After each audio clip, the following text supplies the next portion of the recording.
Bismillahirrahmanirrahim. Assalamualaikum warahmatullahi wabarakatuh. Sahabat Dokter Tifa, dimanapun Anda berada. Anda kepo nggak? Presiden Prabowo tuh punya oligarki nggak sih?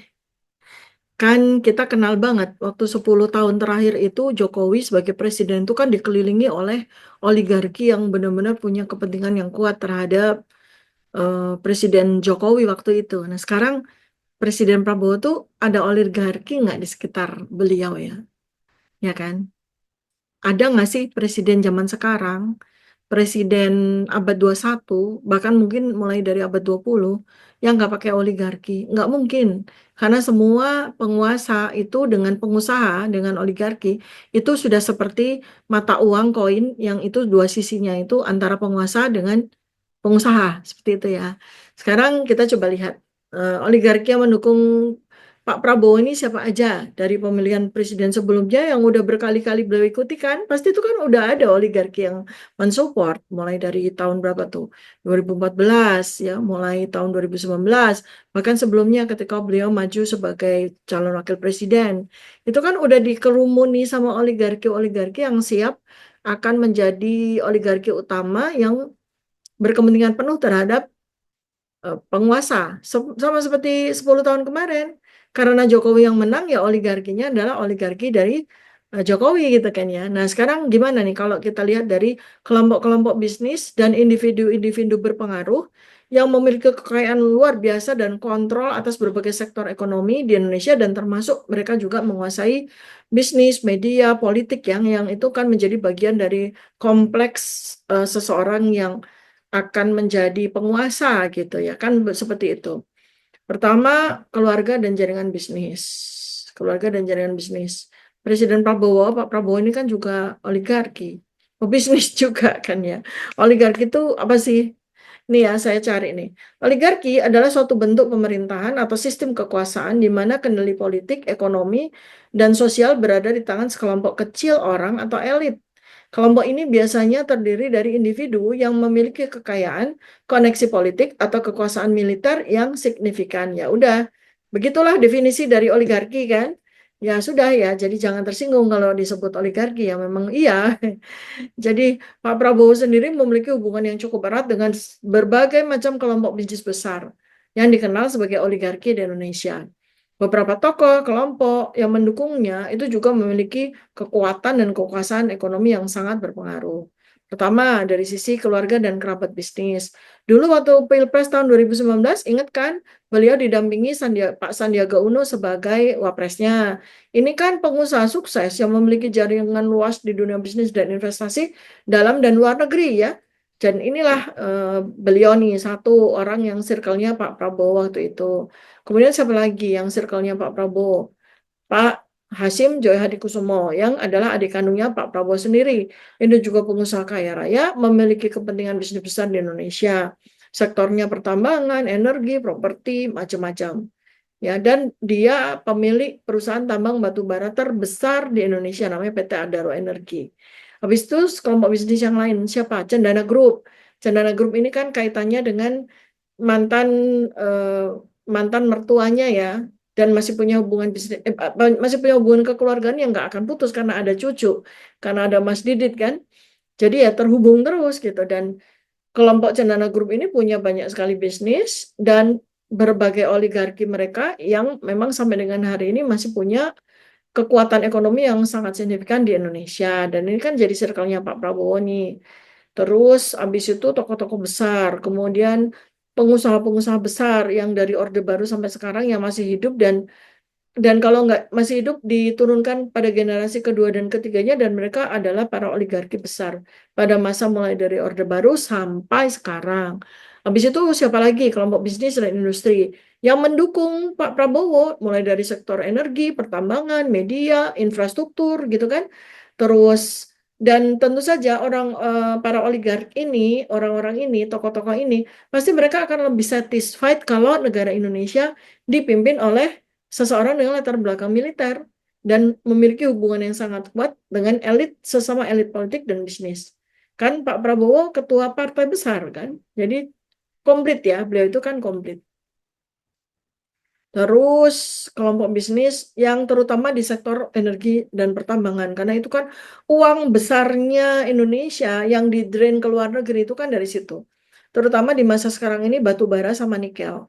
Dan mereka para pengusaha batu bara dan perusahaan nikel itu kan benar-benar mensupport dan memiliki hubungan erat dengan Pak Prabowo, ya. Dan hubungan ini diharapkan oleh mereka tentu saja akan memperkuat posisi dalam mendapatkan izin konsesi untuk proyek-proyek besar di sektor-sektor pertambangan utama ini sampai 5 tahun ke depan sebelum ganti presiden, atau siapa tahu Pak Prabowo jadi presiden lagi di tahun 2029 sampai 2034 kan, makanya oligarkinya juga pasti nempel.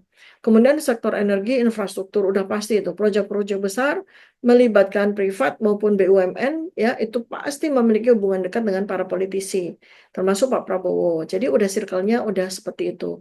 Ada sektor energi, gas, pembangkit listrik, ya itu kan semua adalah orang-orang yang surround-nya Pak Prabowo selama 3 kali pilpres. Habis itu sektor properti, infrastruktur.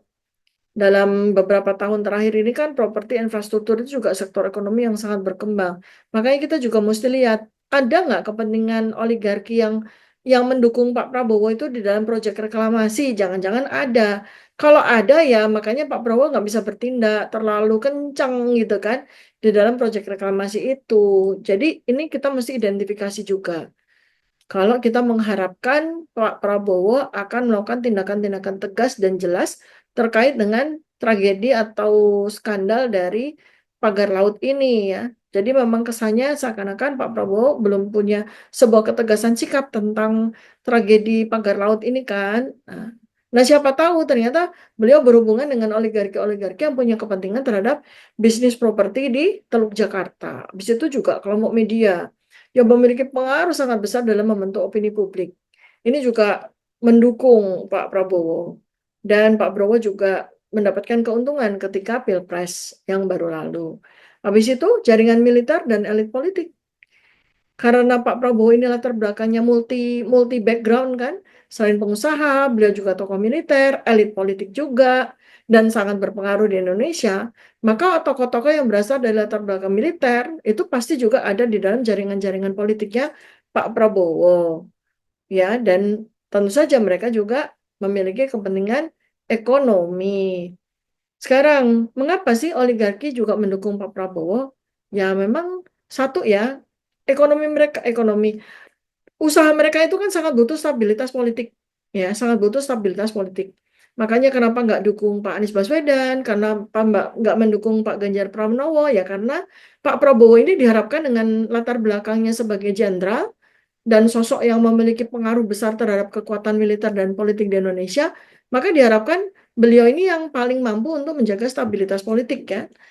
Karena bagi para oligarki, stabilitas politik ya itu sangat penting untuk menjaga kelangsungan bisnis dan investasi mereka. Mereka kan mau investasi nggak mau rugi kan. Habis itu oligarki mendukung Pak Prabowo karena sisi keamanan ekonomi.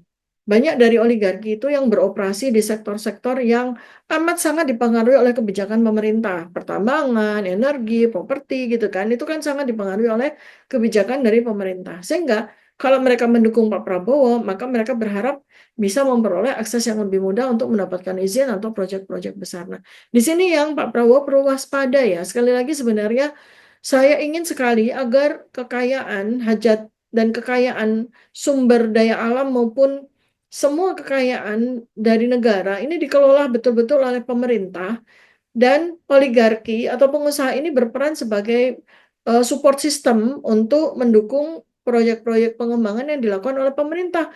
Bukan sebaliknya kan. Kemudian hasilnya kalau pemerintah yang punya proyek-proyek tersebut, hasilnya ya nanti akan mudah-mudahan nih akan digunakan untuk mensejahterakan rakyat sebagaimana yang selama ini selalu disampaikan oleh Pak Prabowo. Kenapa sih dia kepengen jadi presiden ya? Karena pengen sekali bisa mensejahterakan rakyat gitu kan ya. Jadi ya ini yang mesti kita kawal bersama-sama agar oligarki-oligarki yang mengelilingi Pak Prabowo termasuk kerabat dekatnya sendiri itu benar-benar bisa menjaga bahwa segala hartanya Indonesia ini yang mengelola adalah pemerintah.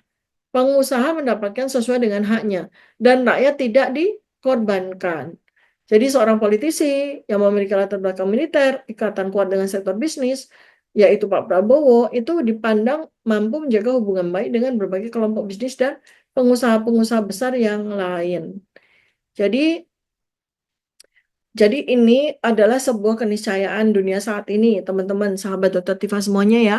Karena ya itu tadi seperti yang saya tekankan bahwa antara penguasa dengan penguasa di sebuah negara dengan pengusaha itu seperti koin, seperti dua dua muka mata uang yang nggak terpisahkan. Saat ini tuh begitu. Nggak akan ada politikus atau tokoh yang bisa menjadi pemimpin sebuah negara, apalagi negara besar, yang tidak didukung oleh oligarki dan oligarki yang tidak memiliki yang memiliki kepentingan, selain memiliki kepentingan yang kuat, juga memiliki kekuasaan yang kuat akan ekonomi yang terjadi di negara tersebut, termasuk Indonesia. Demikian, mudah-mudahan memberikan pencerahan kepada Anda semua. Assalamualaikum warahmatullahi wabarakatuh. Salam kebenaran.